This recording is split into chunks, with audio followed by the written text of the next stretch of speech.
بسم اللہ الرحمن الرحیم۔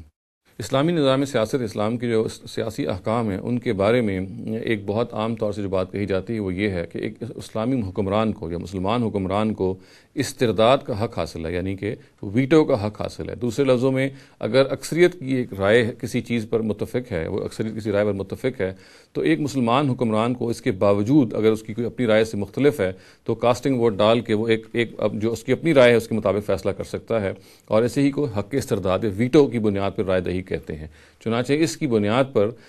یہ عام طور سے مانا جاتا ہے کہ ایک مسلمان حکمران جو ہے وہ میجورٹی کی رائے کو یا اکثریت کی رائے کو رد کر سکتا ہے۔ عام طور سے اس رائے کی جو بنیاد ہے وہ قرآن مجید کی اس آیت کو پیش کیا جاتا ہے۔ آیت کے الفاظ یہ ہیں وَشَاوِرْهُمْ فِي الْأَمْرِ فَإِذَا عَزَمْتَ فَتَوَكَّلْ عَلَى اللَّهِ إِنَّ اللَّهَ يُحِبُّ الْمُتَوَكِّلِينَ،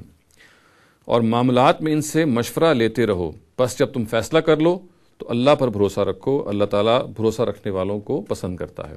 تو یہ وہ آیت ہے جس کی بنیاد پہ کہا جا رہا ہے، چونکہ اس آیت میں الفاظ یہ ہیں کہ ان لوگوں سے مشورہ کر لو یا مشورہ لیتے رہو، اور جب تم فیصلہ کر لو تو پھر تمہیں اللہ تعالیٰ پہ اپنا بھروسہ رکھنا ہے۔ دوسرے لفظوں میں کہ آپ رائے تو لے سکتے ہیں، مگر اگر آپ کی رائے اکثریت کی رائے پہ یا لوگوں کی رائے سے مختلف ہے تو پھر آپ یہ جو آپ نے رائے یا فیصلہ رکھا ہے یا قائم کیا ہے اس کے مطابق آپ اس کو امپلیمنٹ کر سکتے ہیں۔ اور جیسا کہ میں نے عرض کیا، اس آیت کے جو مخاطب ہے وہ بھی نبی صلی اللہ علیہ وسلم ہے، کیونکہ الفاظ یہ ہیں کہ فَإِذَا عَزَمْتَ، یعنی جب تم اس کا فیصلہ کر لو تو فَتَوَكَّلْ عَلَى اللَّهِ۔ اس آیت کے مخاطب بھی نبی صلی اللہ علیہ وسلم ہے۔ اس آیت کی بنیاد پہ میں نے جیسا کہ عرض کیا یہ رائے قائم کر لی گئی ہے کہ رائے تو لی جائے گی مسلمانوں کی، اور اکثریت کی رائے بھی کوئی ہو سکتی ہے، مگر اگر ایک مسلمان حکمران، چونکہ یہاں نبی صلی اللہ علیہ وسلم مخاطب ہیں اور زمانے میں حکمران بھی تھے، تو یہ کہا جاتا ہے کہ ایک مسلمان حکمران کو پھر یہ حق حاصل ہے کہ وہ رائے تو لے لے، مگر جب پھر وہ کوئی عزم کر لے فتوکل اللہ، تو اس کو بس اللہ پہ بھروسہ کرنا چاہیے اور اپنی ول کو امپلیمنٹ کر دینا چاہیے۔ اس آیت کی بنیاد پہ یہ حق استرداد یا ویٹو کا حق ایک مسلمان حکمران کے بارے میں مانا جاتا ہے۔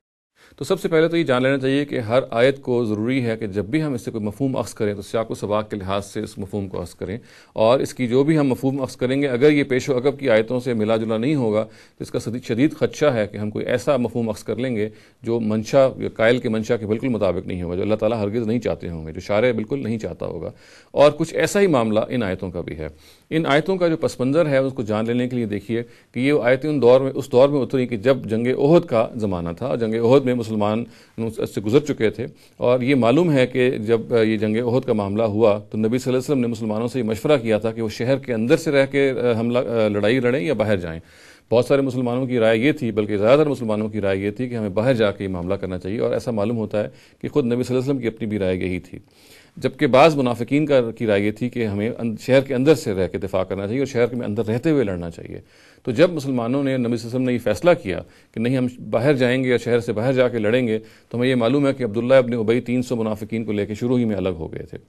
اور بعد میں جب جنگ ختم ہوئی یا جنگ ختم ہونے کے قریب تھی تو یہ معلوم ہوا کہ بعض منافقین نے کہا کہ اسٹریٹجی ہم نے غلط اپنائی تھی، اگر ہم اسٹریٹجی غلط نہ اپناتے تو بہت سارا جو نقصان جنگ احد میں ہوا ہے ہمیں نہ ہوتا۔ تو یہ وہ پس منظر ہے جس میں یہ آیت نازل ہوئی، جس میں یہ بتایا گیا کہ اصل میں یہ جو منافقین ہیں جو آپ کو یہ ترغیب دیتے ہیں کہ آپ اپنے اندر یعنی شہر کے اندر رہ کے لڑیں، تو یہ اصل میں ایسی بات ہے کہ جو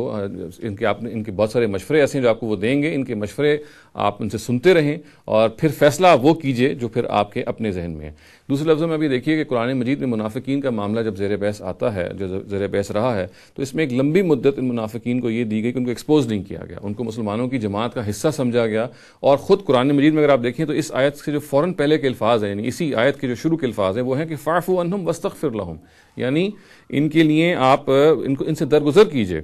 اور ان کی مغفرت چاہیے۔ تو یہ ان منافقین کے بارے میں قرآن مجید کا مکمل رویہ ہے جس میں ان کو ایک لمبے عرصے تک مسلمانوں کی جماعت کے اندر ان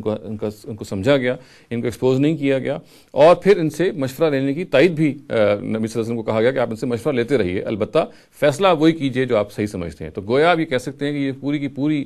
صورتحال ہے، یہ اصل میں خاص طور سے نبی صلی اللہ علیہ وسلم ایک تو اس میں مخاطب ہیں، اور جن سے مشورہ لینے کے بارے میں کہا گیا، یہ جو کہا گیا نا کہ وَشَاوِرْهُمْ فِي الْأَمْرِ، آپ ان سے مشورہ طلب کیجئے، تو یہ جو لوگ ہیں یہ عام مسلمان یہاں مراد نہیں ہیں، بلکہ یہ وہ منافقین مراد ہیں جو کہ اس زمانے میں بھی ایکسپوز نہیں کیے گئے تھے، ان کو مسلمانوں کی اپنی جماعت ہی کا حصہ سمجھا گیا تھا، اور یہ اصل میں جنگ احد کا وہ زمانہ تھا اس کے فوراً بعد کا کہ جب مسلمانوں کو یہ سارا معاملہ کیا گیا اور پھر اس پہ تبصرہ کیا گیا۔ اور قرآن مجید میں اگر آپ یہ دیکھیے کہ جو یہ آیت جہاں پہ آئی ہے